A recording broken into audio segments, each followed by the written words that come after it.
Welcome everyone, I am the Depressed Eeyore, and this is Gensokyo Horror. Last time we just kind of got the board set up, got the characters picked, and we ended it by picking our ancient one, which we got medicine, and medicine's pretty dangerous. Because that poison stuff, yes, it's going to be an issue if we ever fight her, but it's also a constant issue we're going to have to deal with throughout the game, and there doesn't seem to be a way to get rid of poison besides the start of the battle. So for the most part, we need to make sure that if we fight monsters, we don't get damaged. If we get damaged, things will happen. Anyway, so first things first, the first turn of the game, you open with drawing a Mythos card. So these are the Mythos cards here. I've already shuffled them, so we're just going to go ahead and draw one. The only restriction for the first turn of the game is you cannot draw a rumor. If you draw a rumor card, which this one is not a rumor card. If you look at the top where it says headline, if it ever says rumor, just draw another card. Because you can't have a rumor for the first turn. But in this case, it's not one. Anyway, the way you read this card is you actually start from the bottom left. On the bottom left, it shows a location that matches the location on the Gensokyo board. In this case, this is the clock tower. This is where a gate will spawn. So when a gate spawns, if there's a clue token on that location, it gets removed. So that clue is gone. I'm going to go ahead and shuffle this bag here, and then draw a gate. We now got a random gate. This is a gate to another dimension. There's a symbol there. We'll worry about the symbol later. But as far as the +0 there, that's the difficulty for closing the gate. So in this case, it's pretty easy to close. Whenever a gate opens, Medicine gets a Doom token. So she's got her first one. So now she's 11 away from Awakening. Also, whenever a gate opens, you spawn a monster. In this case, we got a cultist, which is not that great, because that cultists have Overwhelming. Okay, so that takes care of that, the gate phase. Now it's the movement phase. If you look at right next to the clock tower icon, there are two rectangles. There's a white rectangle and a black rectangle, and then there's some symbols in those locations. Those symbols represent what monsters move and in what direction. If a monster's in a location, white and black is the same direction, but you might notice that all the roads have white and black arrows. That's the direction they go into. So for whatever reason, if we had a moon that was in the black rectangle, they would go this way. But in this case, the only symbol we have here is this cultist has a moon, and we don't have any moons here, so nothing to worry about there. Also, as far as monsters are concerned, you got the name. On the top right, that's the modifier for sneaking past it or evading it. So you can either sneak past a monster so you don't fight it at all, or you can flee from an encounter if you feel like you're getting overwhelmed. But in this case, cultists are actually very difficult to sneak past. The bottom right is their just respective gate symbol. And then on the opposite side, you got some flavor text. And then in the bottom left is the modifier and damage for sanity. So in the bottom left, there'll be a modifier for a horror check, and some blue dots to represent how much sanity you lose if you fail it. In the case of a cultist, they don't actually have a horror check. That's why there's a dash there. In the bottom right is the modifier for combat. So in this case, it's actually really easy to fight these things. The little heart there represents how much damage it does. In this case, it does 1 damage. If you fail the combat check, you will take 1 damage from this guy. Of course, in the case of medicine, since this is a cultist, it has Overwhelming 1, which means even if you win, you lose, because you're still going to take 1 damage. In the middle there is the little red teardrop. That represents the monster's toughness. In the case of the combat check, the amount of successes you need has to be equal to or higher than the number of teardrops there are, or toughness. So in this case, you have to get 1 success to beat this thing. It's actually a very weak monster, usually. Alright, now after we've dealt with monster movement, we take a look at the actual card itself. Bizarre Dreams plague Gensokyo. All Gugs and Night Gaunts in Gensokyo are returned to the cup. If at least one monster returns to the cup, raise the terror level by 1. There are no Gugs and Night Gaunts on the board, so we don't have to worry about that. And a clue appears at the witch house. So we just put a clue over here in the witch house. So now there's 2 clues there. Alright, and now we actually officially start the turns. The way the turns work is it's in phases. Every phase, everyone takes their action for that phase, and then it goes to the next phase. So we start with upkeep. Actually, one of the things I need to do is set my stats. which for the most part I think Yuki's in good shape as far as her stats are concerned. I don't really... I mean, I guess I can lower lore... No, actually I want high lore. Never mind. During upkeep I can cast Voice of Ra if I want to, but I don't intend to because I don't intend on doing really any skill checks this turn. Or at least not anything significant. Alright, yeah, I'll keep her stats that way. Yumiko, I'll keep her stats that way. I should have done this before I had a turn, but whatever. But yeah, let's see. It's a will check. Exhaust and spend 2 movement points to go there. Okay, how much movement do you have? 3? Okay, that's not bad. So yeah, what I can do is actually, I'm gonna have my lore start here, and have my will start there, and my speed start there. That's completely fine. Besides that, and her stats are fine, they can start where they are. Okay, so with that said, alright, also during the upkeep phase is when you use that focus to adjust your stats. So if I wanted to adjust my stats now, I can. Anyway, don't really have anything for Yuki, nothing for Akyu, nothing for Ren, for the upkeep phase anyway. And yeah, that's pretty much it. And Yumiko, yeah, she doesn't have anything for this phase either. Alright, so with that said and done, next is after the upkeep phase is the movement phase. So we start with Yuki again. In the case of Yuki, she's just going to... Not really much she needs to do. I'm just going to go ahead and just hang out here, over here with... actually, sorry, I'm going to go to River's Edge to go hang out with Ren over here. As I mentioned, I'm going to probably just gather everyone together. So the amount of movement, the way movement works is you have to step out to the streets and then go to a location or go to another street location. The amount of spaces you can go is equal to your speed. So Yuki has 4 speed, so she can go 1, 2 easily enough. Alright, with that said, next is Akyu. Akyu has 3 speed. She's actually rather slow. I'm going to go 1, 2, 3, and just hang out with these people. Also, during the movement phase, you can, before, after, and during the movement phase, you can trade items. So this is where we're going to go ahead and do some trading of items. So I want her to hold on to the spell, that's fine. The only person that's not there yet is Yumiko, which is fine. Casting heal, don't really need it. But yeah, I think I will go ahead and... Well, actually I can wait until Ren's turn to trade these items. Pass. Yeah, that's completely fine. Okay. And as far as this is concerned, yeah, that's complete. Yeah, we should be okay. But yeah, I could trade the parchment real quick and get that going. But I think for that, I'll actually probably pass it to Yumiko. Or actually, I could pass it to Yuki. The issue right now is actually the cultist that's in the way, to be honest, of all things. But we might have to just bite the bullet for that one. Yeah, I'll go ahead and pass the parchment all over to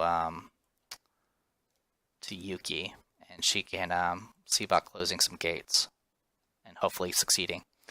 All right. With that said, that is her movement. Next is Ren. For her movement, she has 5 movement because of her speed. I'm actually going to go ahead and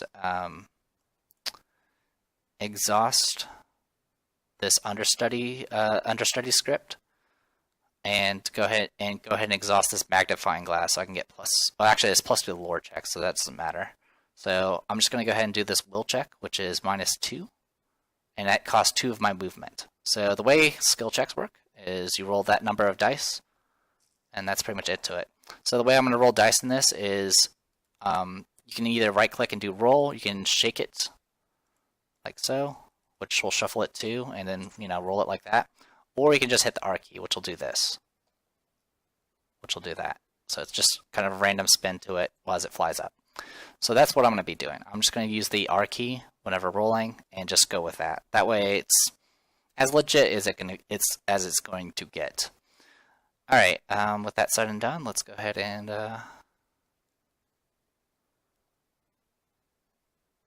Actually, well, it doesn't really matter at this point. Yeah, that's fine. All right, so understudy script. This is going to be will -2, so it's going to be my will value, which is right now 5, and -2. So I roll 3 dice, and I failed. What I could do is, well, I failed, so I just lose 1 sanity.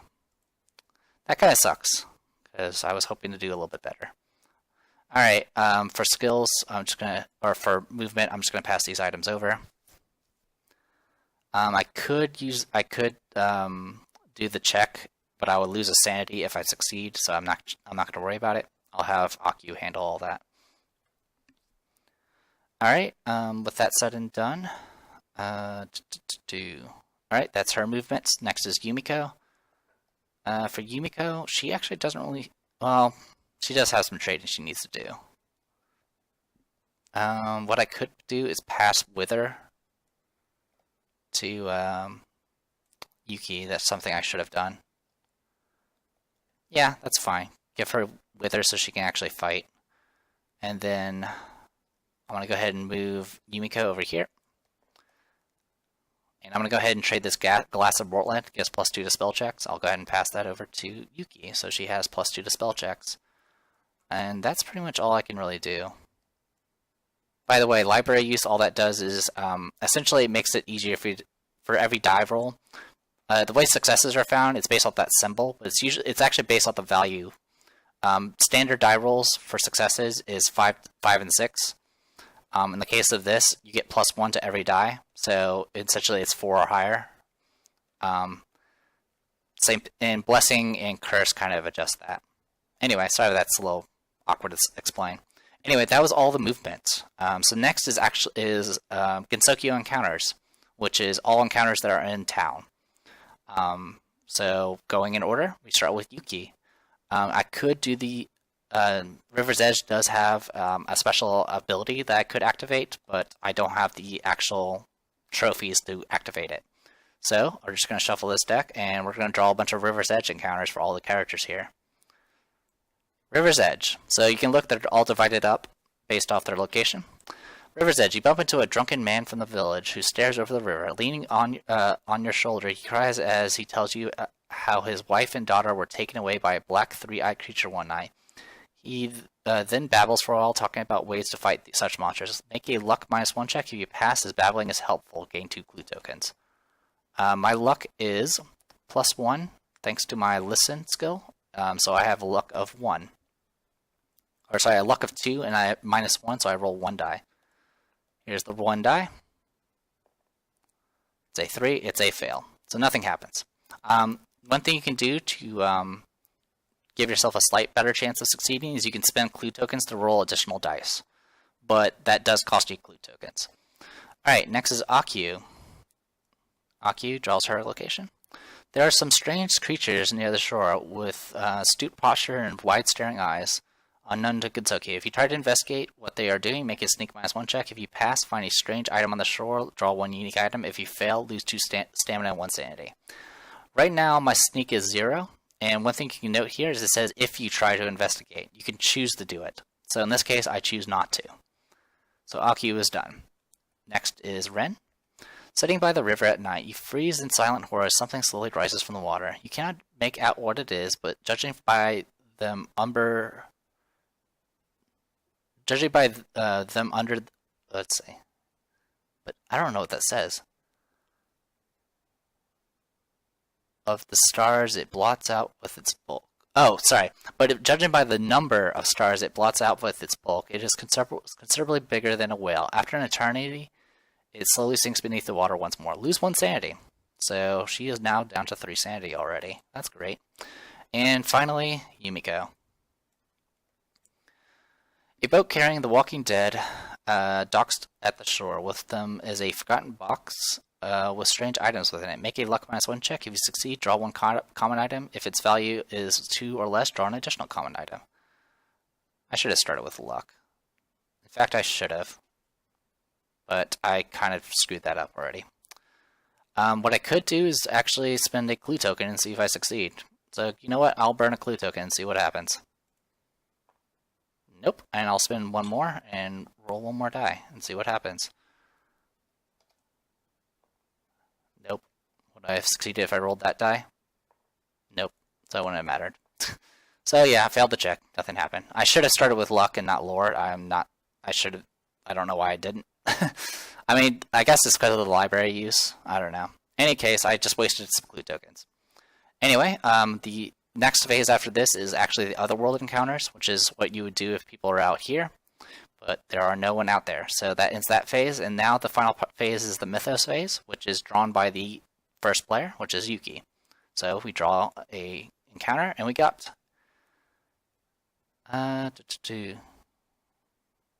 Alright, so this is a rumor, so I'm going to put this here. Now, starting at the bottom left, no gates are open, but add 2 Doom tokens to the Doom track. This is good and bad, but yeah. So we're already up to 3 on turn 2. Alright, then as far as movement's concerned, every monster moves, essentially. It just matters what direction. In this case, this cultist just moves here. Alright. And ongoing effect. Place 1 clue token on this card at the beginning of every Mythos phase, beginning the turn after it enters play. So not this turn. The fail. Now the way rumors work is there's a pass and fail effect usually, but in this case it's a fail only. This is called the Tattered King. When the 5th clue token is placed on this card, return this card to the box. Any investigator in Gensokyo Street is devoured as the Tattered King catches sight of her in the dead of night. So in this case, it's just a timer.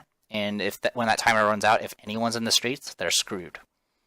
So, the good news is while a rumor is active, we cannot get another rumor. So this rumor is pretty mild for the most part. So as long as we don't get thrown out in the streets, we should be okay. All right. Now with that said and done, it's now the end of the round. First player goes to Akyu. So, starting with Akyu, it's upkeep phase, and to be honest, she doesn't really have anything she needs to do right now. I guess, yeah, that's pretty much it. There's not really anything I need to do upkeep-wise. In the case of Rin, her upkeep is going to be the understudy script gets refreshed. And yeah, that's pretty much it for that. It's going to be during movement. Yeah, that's fine. Okay. And then Yumiko, nothing really. I'll go ahead and start moving my lore down. So it's now 2 and 2. So it's slightly better. That's all I did for upkeep. Oh, and for Yuki, there's not really anything I need to do for her either. So, yep, that's pretty much it. So next is movement. For Akyu's movement, I'm actually going to go ahead and take the understudy script. I'll have Akyu pretty much just stay here. And I'm going to go ahead and open with... Actually, no, I can't do that. Actually, what I could do is do that and start adjusting my stats that way. That's an option, I guess. Alright, in any case, one thing I can do is... yeah,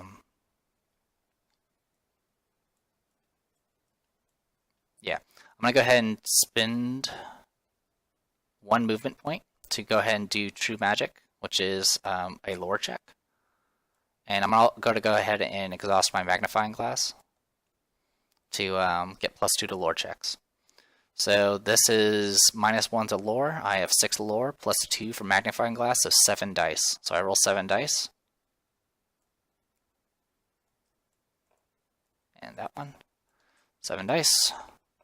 Alright, that is enough. I got at least 1 success, which is enough to get a clue token and lose 1 sanity. So I lost 1 sanity. Got a clue token. So I have 5 now, which is a good number to have. And then for movement, I have 2 movement points left. I'm going to actually go ahead and move to fight this monster. You fight monsters during the movement phase. If you don't evade them and you decide to fight them, your movement stops there. So they definitely can hinder you if you get caught out, if they're blocking your way. In this case, they're blocking the way to this one gate. Alright, so Cultist, there's no horror check, it's just a combat check. So it's going to be +1, plus my fight, plus any items I use. So that's 3 fight, +2 from Derringer. So I have 6. One thing I can do, though, is whenever Akyu encounters a monster, she may make a lore -2 check. If she succeeds, for every success I get, I can ignore a keyword. So I'm going to go ahead and spin 2. I'm going to roll 4 dice for lore. Like so. I succeed. I got one success, and I'm going to choose to ignore overwhelming. So that will ensure that I don't get hit with the overwhelming effect. So now I can ignore that. Alright, next I have to do an actual combat check. So it's going to be 3 plus 2 from Derringer plus 1 from the modifier. So 6 dice, I need 1 success. Barely succeeded, but it was enough, and I killed it. When you kill a monster, you get it as a trophy, and its value is equal to its toughness. So this is a 1 toughness trophy. So that worked out really well. That means we took out the monster and without getting poisoned. That's the key check. Alright. Besides that, that was all of her movement, and she's stopped because she's fighting anyway. I don't have to worry about the rumor yet because it's not up to 5 clue tokens yet. Alright, next is Ren. In the case of Ren, there's not much Ren can do right now. She can go shopping, or she can go hunting for clue tokens. She has 5 movement, 1, 2, 3, 4, 5. So yeah, I can actually go 1, 2, 3, 4, 5 and grab these 2 clue tokens. So now she has 4. Alright, so she'll have an encounter here later. Next is Yumiko. In the case of Yumiko, I might go ahead and get started on her mineralogy stuff. So let's look at our notebook. First place is 4th interior, which is convenient because it has a clue. So 1, 2, 3, 4. Get this clue. Alright. Next is Yuki. For Yuki, she's just going to go 1, 2, 3. And whenever you go to a location that has a gate, you fall through it. And I'm going to be over here. And that is... yeah, that's pretty much it. I could have done a Voice of Ra, but I'm not going to. Yeah, I'm not going to. Not this time. Alright, with that said and done, next is the actual encounter phase. So, Gensokyo encounters. Akio doesn't have one because she's in the streets. Ren has one over here in the witch's house. So she's going to get one event here. A book inside the house lies open on the table. In it, you read a list of names that match those of various girls who have gone missing lately. Gain 1 clue token, but lose 1 sanity, which seems to be a trend for Ren. So she's down to 2 sanity. So she's probably going to need to go to Entei to heal. Yumiko, she has an encounter at the Forest Interior, which is over here. Forest Interior, you trip over an object which turns out to be a rusty lockbox. You open it, make a luck +0 check, and consult the following chart. Alright, so there's a bunch of little options here, and it's based off how many successes I get. I have a luck of 2, so I can roll 2 dice this time because I adjusted it. Alright, here goes nothing. I got 1 success. 1 success would get me a common item. I could spend a clue token and try to get a unique item instead, but I think I'll just take what I got. So I got a free common item. And got me a Molotov cocktail. This is a one-handed weapon. Does 6 + 6 to combat, but it's a one-use item. You discard it after you use it. So there you go. A weapon for her. Alright. Next is, Yuki's not in Arkham, or not in Gensokyo, so she doesn't do this phase. Next phase is Otherworld. So now she does her stuff. The way Otherworld works is every location has these little colored little dots. And those represent what colors you look for when you draw the Otherworld encounters. You keep drawing until you get a color that matches. In the case of Another Dimension, it uses all 4 colors. So pretty much the first card we get is what we're going to use. Okay. So what this does is you either go with whatever it matches your location, or you go with Other. In this case, it's Other. A monster appears. So we're going to draw a random monster from here. We got a Night Gaunt. Alright. I'm not going to sneak by it, I'm just going to fight it. So first we need to do a horror check at -1. Now usually, Yuki has a will of 1, and -1 would be 0, which means I would have 0 dice to roll. But thanks to Aki's ability, I always get to roll 1 die. So I get to roll 1 die for the horror check. And I succeeded. If you succeed, you don't lose any sanity. As you can see there, there's the -1 modifier, and then there's a blue dot that represents how much sanity you lose if you lose it. In this case, I would have lost 1. Now, this creature is a little unique. As you can see, it says instead, whenever you fail a combat check, you get drawn to the nearest gate. The thing is, we're already in the other world, so there's no gates to get dragged into, and so this thing can't actually hurt me. So I'm just going to go ahead and attack it freely, and I'll go ahead and use my special ability as well. So once per turn, I may do a combat check as if under a blessing. So the way that works is I roll these blue dice. The difference between the blue dice and the green dice is just these star symbols are on number 4 as well as 5 and 6. So I have, this is -2, I have 4 combats, well I have 6 combats, so I would be rolling those dice. Actually I'll go ahead and just to speed things along, I'll go ahead and exhaust Wither and cast a spell, so I have to do a lore check at +0, so I'm going to go ahead and, this is with regular dice, so I need to roll these 5 dice. I need 1 success, I got 1 success. So now I get +3 to combat. So that's 9 minus 2, so 7 dice. So 7 dice. I have blessing effect active. I need successes equal to or higher to the number of teardrops. So in this case there's 2. I got 3. That's enough to kill it. So I killed it. And there you go. Monster dead. Alright. And that ends the round. I think we'll go ahead and squeeze, well, actually, sorry, that doesn't end the round. We still have to do the Mythos. So, next Mythos card. Alright, an environment card. So this environment cards stay active until another environment is drawn. Alright, first things first is Misty Lake gets a gate. So here's Misty Lake. That goes away. We get our 4th Doom token.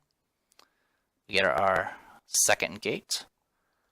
And we get 1 random monster. Okay. As for creature movement, the only symbols we have active right now is circle, and it doesn't move. Alright, and this is just a witch.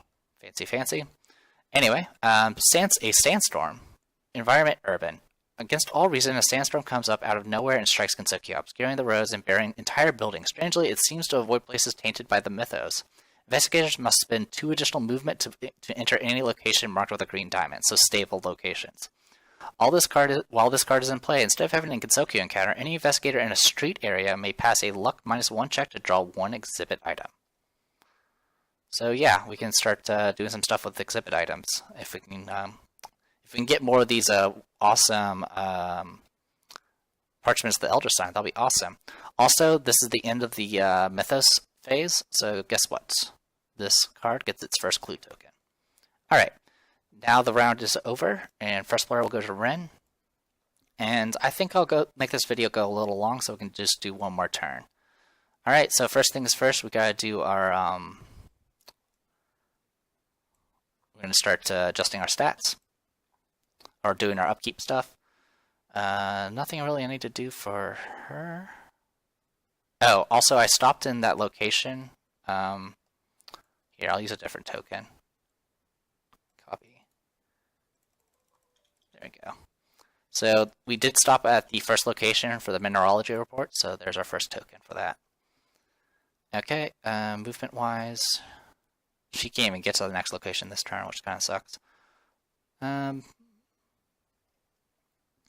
I can see about doing a, I think I'll adjust her, increase her luck, and see if I can get an exhibit item on the way. And yeah, that's pretty much it for that. Yuki, her update is this gets refreshed. If a card is exhausted, you cannot do the effect again if it requires exhaustion. And in the case of Akyu, both these cards become unexhausted.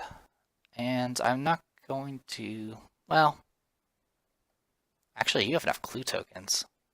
I'm going to go ahead and increase, let's see, does witches have anything? No, they don't. Yeah, I'll go ahead and increase Akyu's fight. Let's see if we can do anything with that. Actually, you probably can't do anything with that. Now we'll keep it as it is. That's probably better. Alright, next is movement. First is Ren. Ren, I'm going to go ahead and just have you go 1, 2, 3. And hang out in Entei for now, because you need to get some your sanity back. Next is Yumiko. Yumiko is over here. She's going to go 1, 2, 3, 4. Because I can't get to the underground cave this turn, I don't think. Yeah. So I'll just end my turn there, that's fine. Okay, and next is Yuki. Her movement, the way movement works in the other worlds is you start at the left side and then you just go to the opposite side. Okay, and that is her movement. And then for Akyu, you're right there right now, which is nice, but you don't really need to go through anywhere. If you can get that witch out of the way, that would be nice, but I don't think that's going to happen. You have 3 movement, so I could give myself another clue token. Oh, right, I remember what I was going to be doing. I was going to be adjusting my stats to get the understudy script going, so that's my bad. I should have done that. So that's what I should have done. Anyway, I'm going to go to the library. And then with my other 2 movement points, I'll go ahead and do understudy script. And do a will -2 check. So I roll 2 dice. Here are my 2 dice. I succeeded. So I get 2 clue tokens. There's 1. There's 2. So those are done. And that's discarded now. Also, I get, and that's it. I don't lose anything else. Oh, I do get a spell. Sorry. Here's my, that's a skill, not a spell. There we go. Spell, Premonition, cast an exhaust to move 1 skill slider up to 2 stops. Okay, so I can use this during any phase, which is the main benefit. So I can adjust my skill sliders a little bit more freely, which is nice. And that is it for her, for movement, and that is it. Ren's already moved. Yeah, everyone's moved. Alright, next is Gensokyo encounters. Starting with Ren. Ren's going to go ahead and activate Entei, spend $2, and go to max sanity. There we go. Oops. That's pretty much all she needs to do. Yumiko. She's out in the streets, so I'm going to go ahead and do a luck -1 check. I have a luck of 3, so I roll 2 dice. So I'll roll these 2 dice. I succeeded, so I do get an exhibit item. I get Chime of Ra. When you receive this, place 3 tokens on it. Discard 1 or more tokens from this card to gain +2 to all horror checks or combat checks for each token discarded this phase. Discard this card if there are ever no tokens on it. So it's a magic weapon with charges on it. So 1, 2, 3. It also requires no hands, which is kind of useful. Alright, so yeah, cool. We got an exhibit item out of that. Yuki is not in Arkham, or not in Gensokyo, and Akyu is going to get a library encounter. Patchouli wants some restitution for the books you've had for a long time. Pay $4 or she kicks you out and you move to the streets. I am not going to pay the $4, and I'll just go to the streets. And since I'm in the streets, whenever you go to a new location, you can have an encounter there. So, actually, in this case, I guess the wording says instead of a Gensokyo encounter. So, oh well, she gets launched to the streets. That's fine. Next, and that is it. Oh wait, sorry, that's not it. Next is Otherworld encounters, and that's for Yuki. So here's her encounter. You are beginning to understand the strange creatures here. Gain 1 clue token. There we go. And that ends, and now the Mythos phase. Hidden House. Okay, so Hidden House is right here, so that clue token gets removed. This gets closed. Or sorry, this gets a Doom token, and we get a random gate. This is Relie, which is a really hard gate to close. And we spawn a monster here. Okay. Next is movement. The only things that move are the circle. So the circle, which goes out into the streets. And then strange waves subside. The first player chooses one open gate and closes it, returning its gate token to the gate token pile. So what I can do is I can immediately close a gate of my choice. I'm just going to close this gate that just opened. Is it May? Yeah, I have to do it. So I'm going to go ahead and just close Relie because it's a harder gate to close. When a gate closes, any creatures that match the symbol of the gate would get Return to the Cup as well, but no monsters on the board have plus signs. This here is a ghost. Anything that has a yellow border is stationary, which means they never move. So that ghost is just going to be there for a while. And that is pretty much it. So we have 2 gates open. We have a lot of Doom tokens. We're up to 5 now. But Yuki should be able to hopefully close this gate. And when she does, she can use the she can use the parchment and hopefully close the gate. And if she succeeds, great. That means she can remove a Doom token from this and seal a location, which will get us a little bit of momentum back. For the most part, it's been going okay. We got a rather mild rumor, which now has 2 clue tokens on it. The sandstorm environment effect is actually really cool. It's actually the only annoying part about sandstorm is the fact it takes 2 additional movement to actually get into a stable location. Which actually reminds me, I shouldn't have drawn that. I shouldn't have been able to draw that library encounter. I knew I was going to mess up something.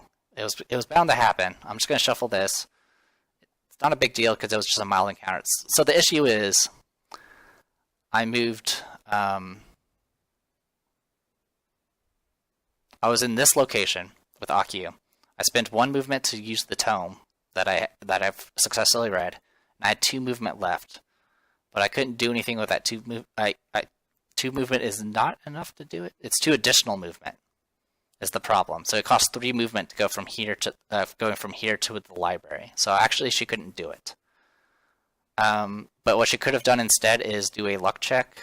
But she has a luck of 1, so it doesn't matter. So yeah, easy enough to fix, I guess. Oh, I got that spell. So yeah, actually I could have done a, I could do Premonition and try to do a luck check, but I'm not going to do it. That was my mistake, my bad. But yeah, so this encounter in the library didn't happen, which is fine because nothing really happened with it. I'll just say that Akio stayed out in the streets, which is a little bit of wasted action, but it's not the end of the world.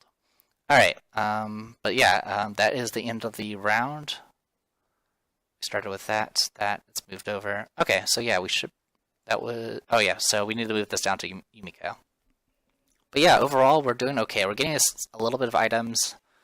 We got some clue tokens going. It's the problem that's going to come is when we run out of clue tokens. When we run out of clue tokens, it's going to stall for a bit because we're going to have to find a way to seal the gates or try to get geared up for the final battle.